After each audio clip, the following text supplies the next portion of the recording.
Happy Tuesday, boys and girls. My name is Jeffery Scott Mitchell. Jeffrey Pure Funk Mitchell, as I am monikered on Facebook. Coming to you live on Memorex default location, default route. Let me preface this talk with a statement. I would like very much to preface this talk with a statement. On May 4th, in the year of our Lord, 2024, I had the gracious opportunity to be in the presence at the establishment, the Rabbit Hole, in New Orleans, Louisiana, when the 420 Funk Mob performed. Immediately following that show, and still to this day, I believe that may have been the best I've ever heard P-Funk played. Again, whether that be true or not is not the point. The point is I feel that way and I have this feeling. In my mind, that show was all but perfect. I'm putting up air quotes because nothing's perfect. Imperfect is perfect in some cases, especially when it comes to funk to me. So, but the feeling I left with that show, and that was only a few months ago. So that's the taste I have in my mouth. Lately, and probably starting with the soul food and crab fest. I believe that was in Lothian, Maryland, when several members of Parliament Funkadelic's current touring ensemble, which I call the Mother Band, appeared to play. I noticed that there's certain configurations of players that I would like to see do the music. And it just so happens that they had a bunch of heavy hitters showing up that day.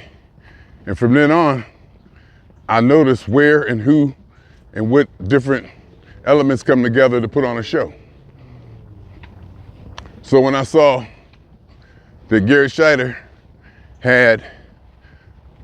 was designated to headline the Funkateer's Ball 8, which was done in honor of George H. Darden,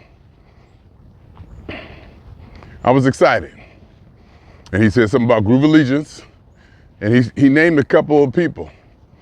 And I even like the way he did it, if he did it that way on purpose. However, he named a couple of non-P-Funk people, and it seemed like he was featuring them. You know, I was cool. I didn't say anything. Believe me, I wanted to. You know, because I will admit again, I go easy on Mr. Shider. For whatever reason, at this point in the juncture, I go easy on Mr. Garrett Shider. I realize that I'm just not as critical, especially not as aggressively critical for whatever reason, I don't know. Like I said, unlike I would go full-blown ape shit all over Mr. Michael Clip Payne. If he was to sneeze unfunkily, I'd be like, that ain't how you supposed to sneeze if you a P-Funk person. But anyway. So, he announced a couple of people, non-P-Funk people, and it was tagged Groveallegiance. I was like, okay, I hope he don't come with a bunch of non-P-Funk music. Oh, come to think about it, he didn't play I'm a Funkadelic. They didn't play I'm a Funkadelic. That was interesting. I just realized that. But they sure did play a lot of Funkadelic though. They didn't have to play I'm a Funkadelic because they played enough Funkadelic. Even one point of the show, I said, by Parliament? He said, we're gonna come right back and do. And I said, by Parliament? Mr. Shider said on the mic, maybe. He said, well, maybe we'll see. Yeah, because they was fucking up all the. And then they came back and he said, yep, we're gonna come back with Up for the Downstroke. I was like, okay, that's Parliament-ish. Close enough. Then they played Mothership Connection, but anyway, neither here nor there. Well, it is here or there, but not at this current point of this conversation. So, and then later he announced the lineup. that he had. You know, I guess because business and who's available and booking and getting people to sign on, and you know, it's a lot to it. It's a lot to it, and I feel for him. I feel for anybody in the industry, because my God, you know, it's difficult, and I know it is. I know it's tough to have to deal with personalities and deal with money and deal with scheduling and deal with all that stuff. So he announced his lineup, and I was like, God damn. I was like, God damn. Mr. Curry, Mr. Thomas, Mr. Boyer, Mr. Cowan, the other Mr. Cowan, Mr. Bedrosian, Mr. Hampton. That's the fucking whole band. That's basically the whole band, other than Kevin Oliver and Treffiel. And I guess in my mind, I was cool with the special guest that he announced earlier being a guitar player. So I was kind of interested, you know, in seeing what this cat was gonna bring. And he said Taz was gonna be there, you know. So, and then the female vocalist. So, you know, I was feeling it. Again, let me say, on May 4th, in the year of our Lord 2024, I had the honor of being in the presence of the 420 Funk Mob at the Rabbit Hole in New Orleans, Louisiana, where I believe, still to this moment in time, that was the best I've ever heard P-Funk play. Another thing, I've seen P-Funk over 200 times. And I'm not just talking about going to the show and being in the building when they played. I'm talking about being up front, close, or at least concentrating on every single freaking note that comes out of anybody on that stage that I can possibly hear and take in. And over this time, the least I can say is I know, well, I don't want to say I know how it should be played, but I probably could, because George Clinton Parliament Funkadelic is the ultimate. However they play it, they're God. However they play it is the way it's supposed to be played. Because it's theirs, they created it. However they play it is the way it's supposed to be played.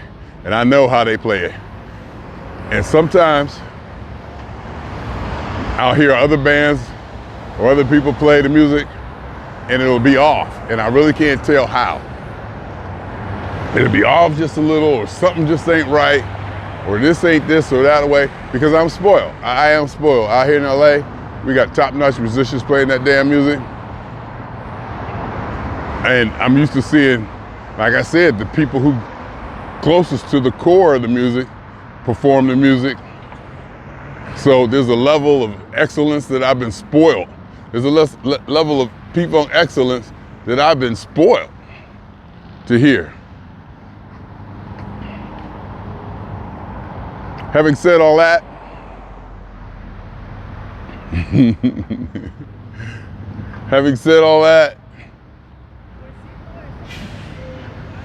there were elements of Grooveallegiance.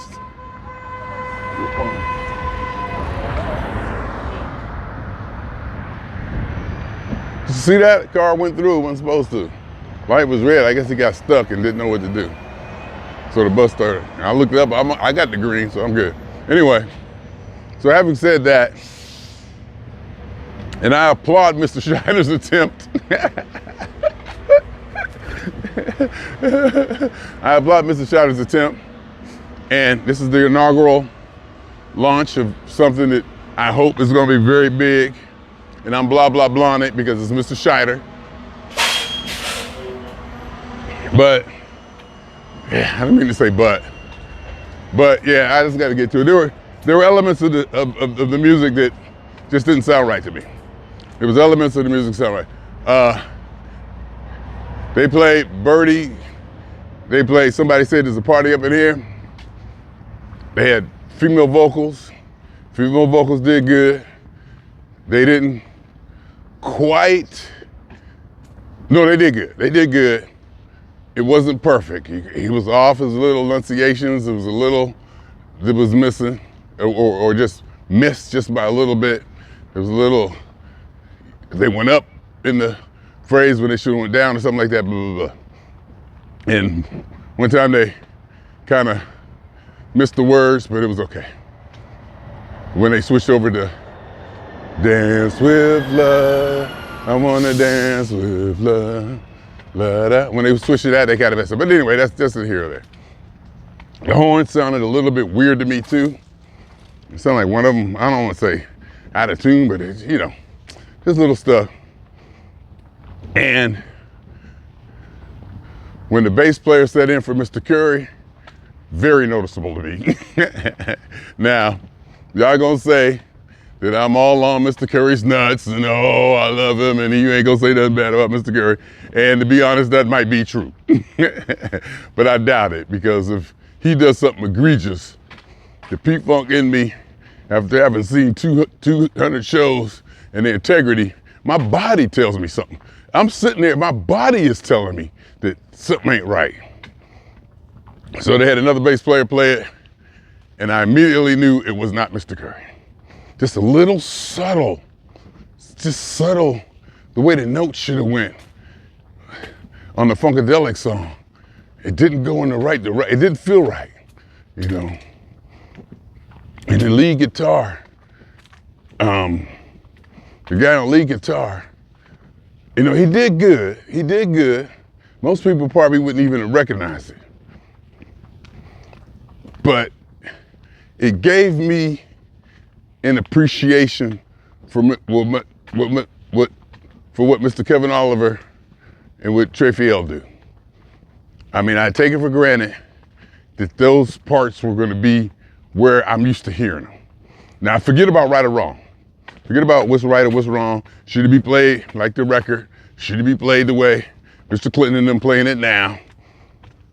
Which we had a conversation about after the ball, that the way the music is, the way the mother band, Parliament Funkadelic, is playing the music now, well, let's just say there was some discussion on that. And some people agreed that, kind of shockingly, that that may not even be funk or something like that, just to put it crudely and to be shockingly. But there was just little subtleties that just didn't, that weren't, it was off, so I couldn't get to that spot. And then as the songs went on, they locked in, and then I was, oh, there it is. You know, even on Cosmic Slop, it was a little, and my thing is, okay, and here's my thing too, because I've seen, you know, most of them cats play this music. I know they know how to play. Forget rehearsal. I can't, like I'm out here with Noah Fisher, and I say truly disgracious. That's where I come from, and I say that to kind of point towards the fact that no rehearsal ain't a thing no more. No rehearsal ain't an excuse anymore. I'm so used to no rehearsal that don't even say it anymore. So it's not quite rehearsal, and it's probably because I'm spoiled to the fact that I'm used to hearing people who played it for 50 gazillion years who don't need a rehearsal. So when you introduce a new element in, who, again, as I've said before, like in regard to Dennis Chambers and the other people who sat in, I'm not saying that these people are not good players. I'm not saying that they're not badass drummers or badass guitarists. It is just a certain way, at the least, it's just a certain way that I'm used to hearing that goddamn music played. It's just, at the very least, I'm not saying right or wrong, and there is a chance, an argument probably could be made, that I could probably go into a right or wrong based on my history. But I'm just saying, at the least, it doesn't sound, and it didn't hit, and it didn't have the feel that I'm used to hearing or feeling. And I've gotten that feel and that hit and that sound from other people other than when 420 and them play it. When the LA Maggots play it, they hit it. They can get there. And again, I want to go back to when it's not right, I can tell, but I can't put my finger on it. And it felt that way a little bit through, the show. Again, and I'm not trying to be, I probably am trying to be soft on Mr. Shider. It was a good show. It was still worth the money. For the most part, it was good. Like I said, most people, I talked to people out there after the show, they was, oh my God, it was the best. It was the best. Oh, it was, and you get that. You get that. Some people, I don't tell them, no, it wasn't. Well, actually, I did one of them. Actually, I did one of them.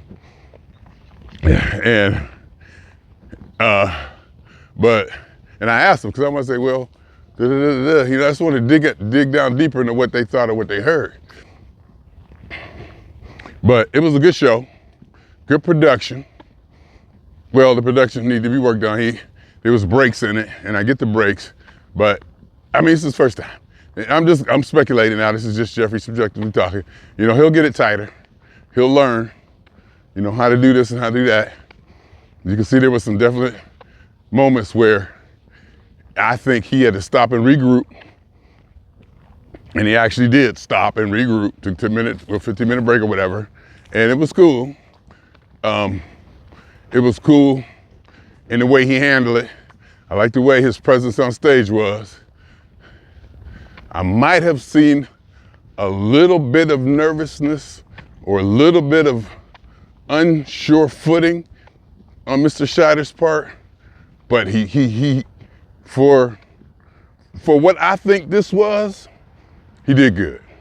For what I think this was, for him to be out front of them P-Funky Negroes like this,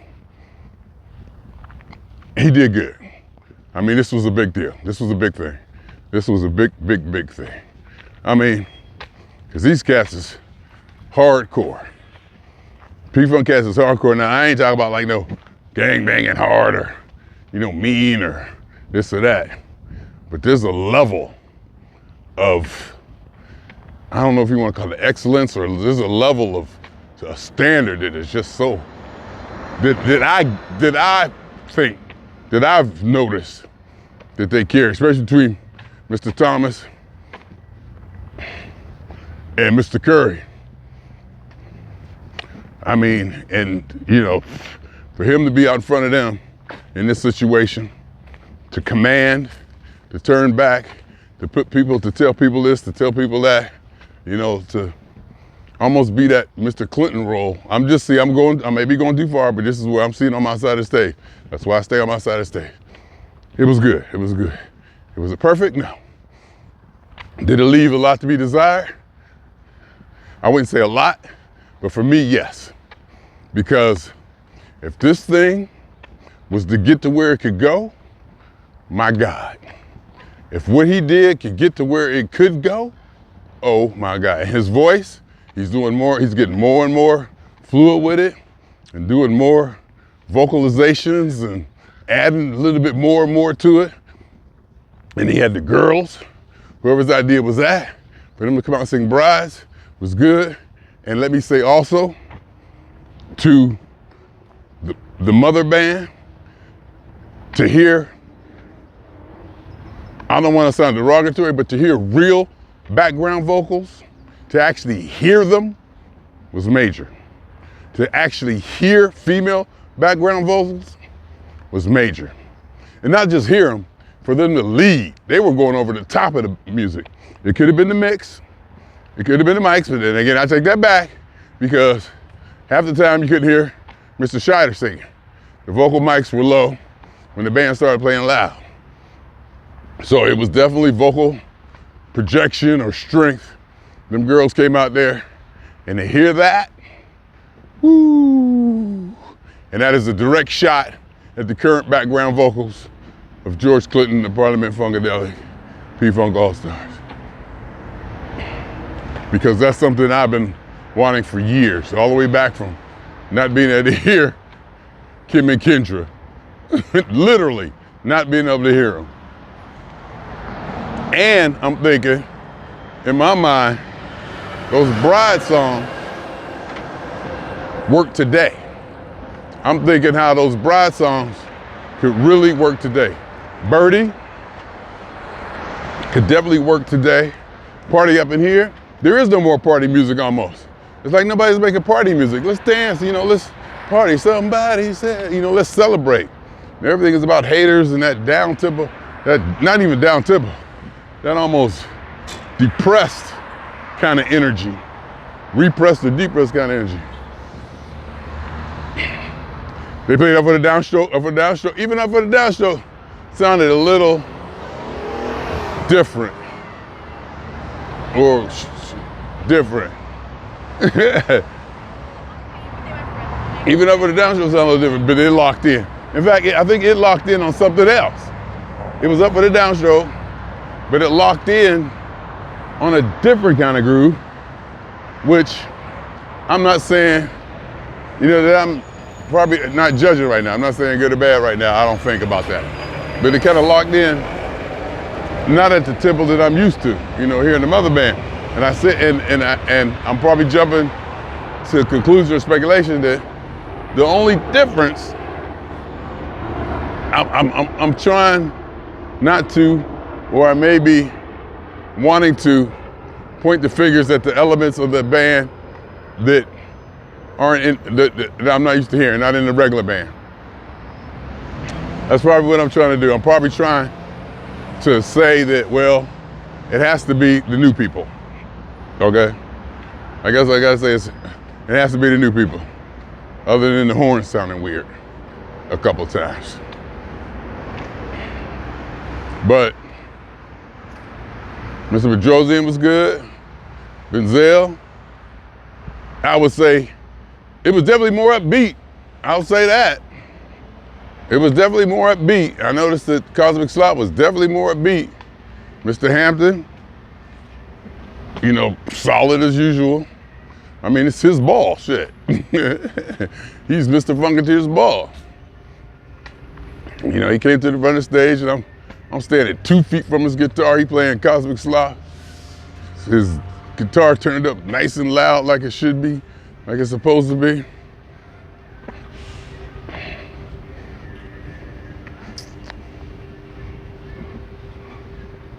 It was good. It was good. Of course, I got criticisms. Like I said, I saw the 420 Funk Mob do it, and of course, they've been doing it together for a gazillion years, and it should be, but the level of perfection that the 420 Funk Mob can achieve when playing this music probably is untouched. Nobody could probably touch it. Nobody could probably touch it. Because it's like, it's scaled down, all the fat is removed, quote unquote fat from the mother band. And it's just scaled down, and these cats been doing it together for probably 3-4 decades. So I'm very excited for Grooveallegiance.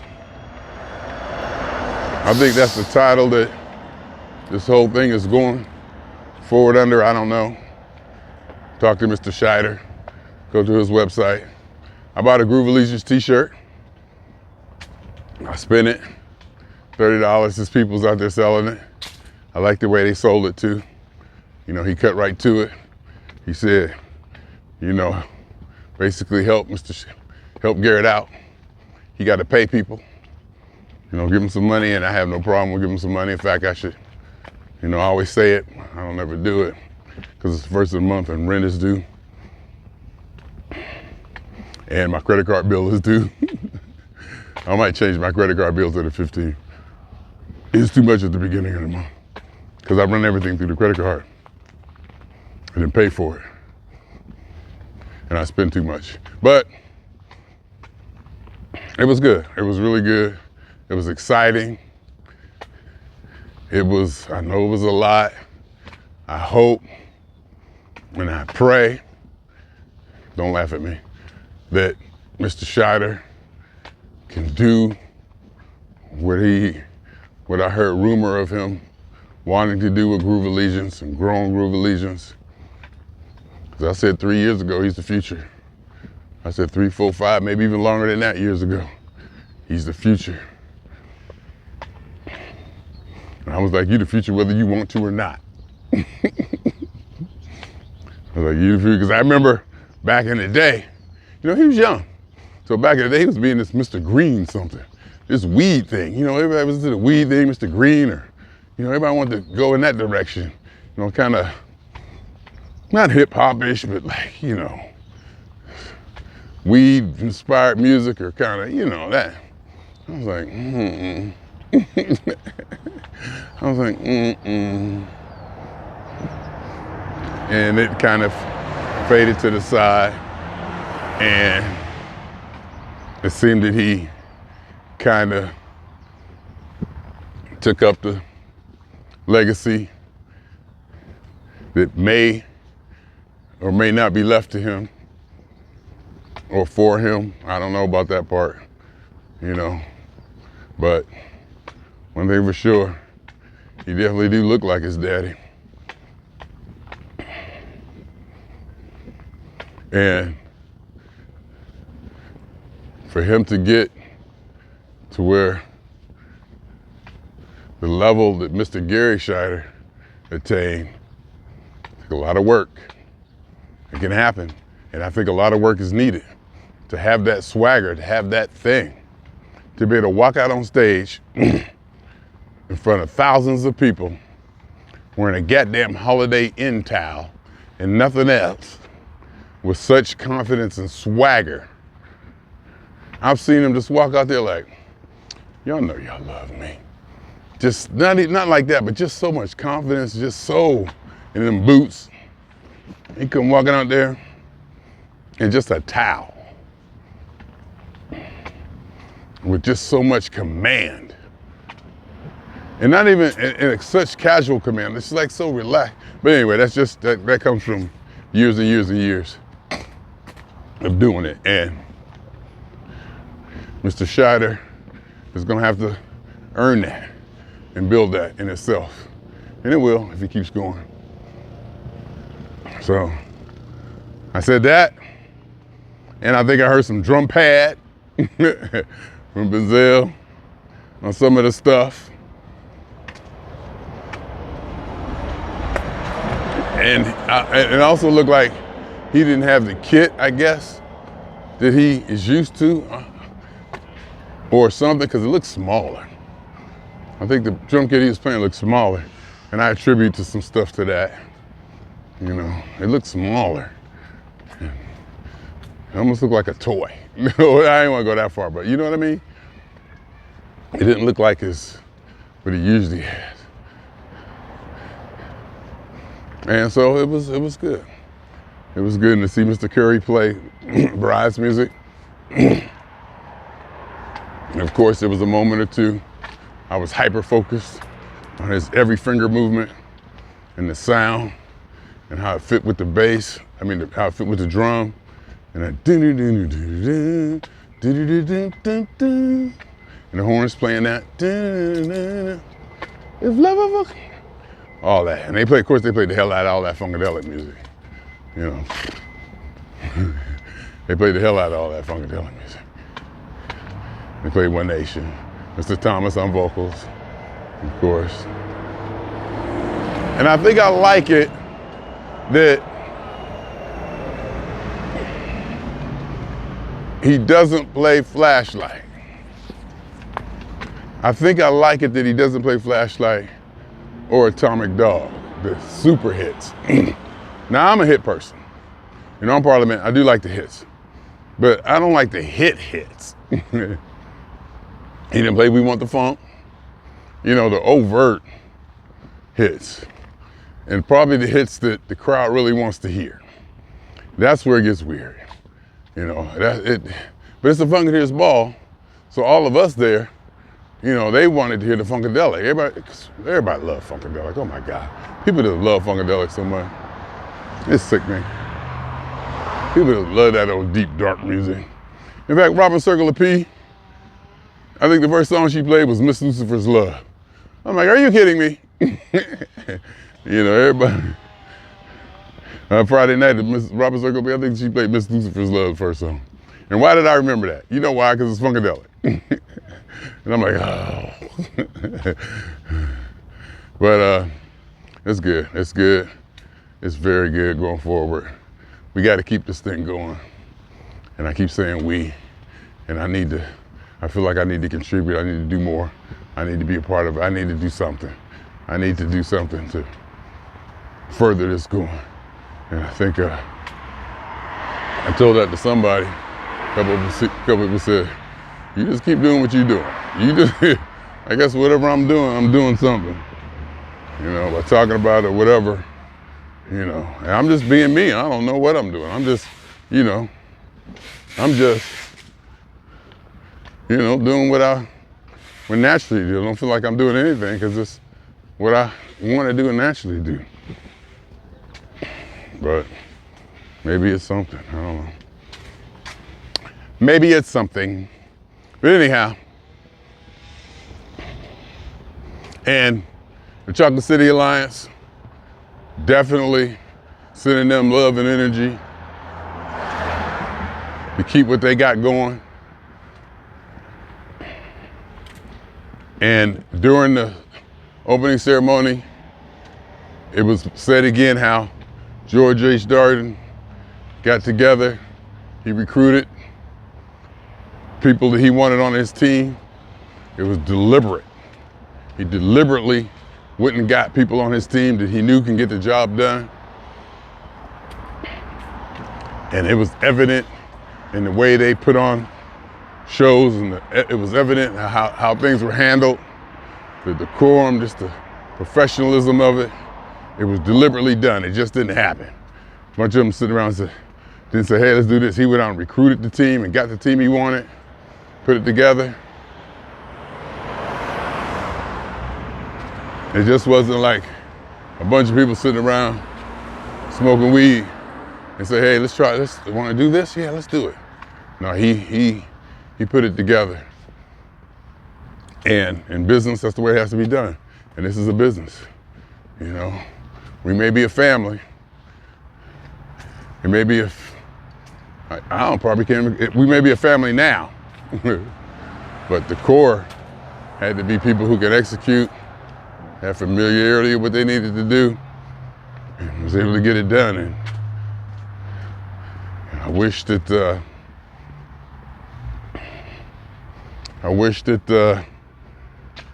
we had that out here. Come think about it.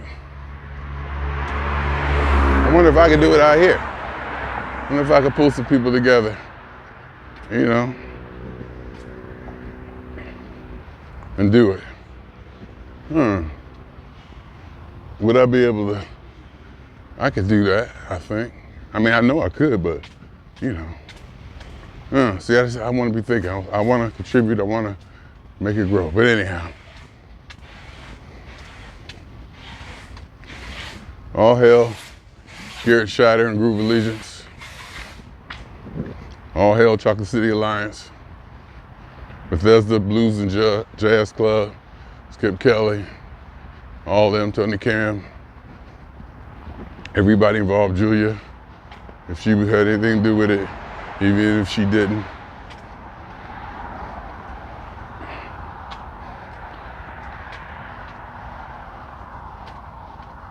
It's something very special. It is something very, very special. Anyhow, swinging on y'all 2 times. For me, for the funk, and for Grooveallegiance. Grooveallegiance, baby. I'm just gonna start saying Grooveallegiance to everything.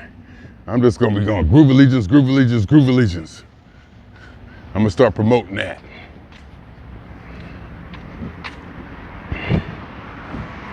And for every elementary particle that has ever existed in any atom, in this, or in any universe that ever was, is, or will be,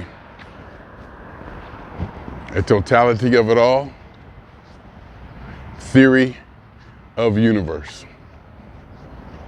hypothesis of all as one. My name is Jeffrey.